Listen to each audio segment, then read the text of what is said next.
এই তো কিছুদিন আগেরই কথা, যখন আমি আমার মাকে ছাড়া কিছুই করতে পারতাম না। আর সেই মেয়েটাই এখন তার নিজের কাজ তো করেই বটে, তার সাথে পুরো একটা সংসার গুছিয়ে রাখে। আসসালামু আলাইকুম এভরিওয়ান, কি অবস্থা সকলের? আশা করি সবাই ভালো আছেন। রান্না করতে গিয়ে দেখি ঘরে আজকে কোনো রকমের সবজি নেই, তাই তো আমি একটুও দেরি না করে চলে আসছি আমাদের ছাদ বাগানে। এখানে প্রতিটা গাছ আমার শাশুড়ি অনেক যত্ন করে নিজের হাতে লাগিয়েছেন। মাশাআল্লাহ, আমার শাশুড়ি মায়ের হাতে যেটাই লাগাক না কেন সেটাই অনেক সুন্দরভাবে হয়। তাছাড়া আমারও গাছ লাগাতে অনেক বেশি ভালো লাগে। আমিও বিকেল বেলা আসলে এখানে গাছে পানি দিই। আমার মনে হয় না এমন কোনো গাছ বাকি আছে যেটা আমাদের ছাদ বাগানে নাই। অনেক সময় কিন্তু দেখা যায় ঘরে সবজি না থাকলেও আমরা এখান থেকেই সবজি নিয়ে রান্না করতে পারি। শখের বসে গাছ লাগানো হলো আর এদিক দিয়ে আমাদের টাকাও সেভ হলো। আমার এখনো মনে পড়ে আমার মা আগে অনেক সময় বলতো আজকে ঘরে রান্না বান্না করার জন্য কোনো সবজি নেই, কিন্তু ঠিকই খাবারের টাইমে কিন্তু আমাদের খাবার রেডি রাখতো। এরই নাম মা। আর যে সময়টা আমিও এখন পার করতেছি, ঘরে কিছু থাকুক আর না থাকুক সময় মতো কিন্তু সবকিছুই রেডি রাখতে হয়। একটা মেয়ের উপর যখন একটা সংসারের পুরো দায়িত্ব থাকে তখন একটা মেয়ে এমনিতেই দায়িত্ববান হয়ে যায়। তখন শুধু নিজের খেয়াল না, পুরো সংসারের সবার খেয়াল রাখতে হয়। মাশাআল্লাহ, দেখুন তো আমাদের ধনিয়া পাতা গাছগুলো কত সুন্দর করে হয়েছে।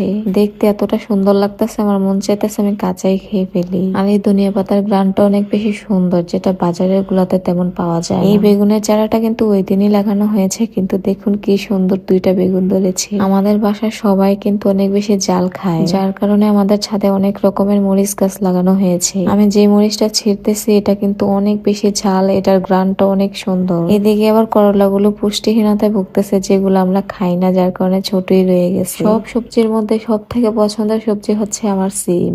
নিজের হাতে লাগানো সিম গাছ থেকে সিম পেড়ে আজকে রান্না করব, দেখি কেমন হয়। ছাদে আরো অনেক কিছুই ছিল, কিন্তু আমার যা যা লাগবে আমি তাই নিয়েছি। এখানে আমি নিয়েছি সিম, 2 রকমের মরিচ আর ধনিয়া পাতা। এগুলা দিয়ে আজকে অনেক মজাদার একটা তরকারি রান্না করব। আজকে কিন্তু আমি একটা অনেক সুন্দর বোরকা পরেছি, যেটার কালার কম্বিনেশন আমার কাছে অনেক বেশি ভালো লাগছে।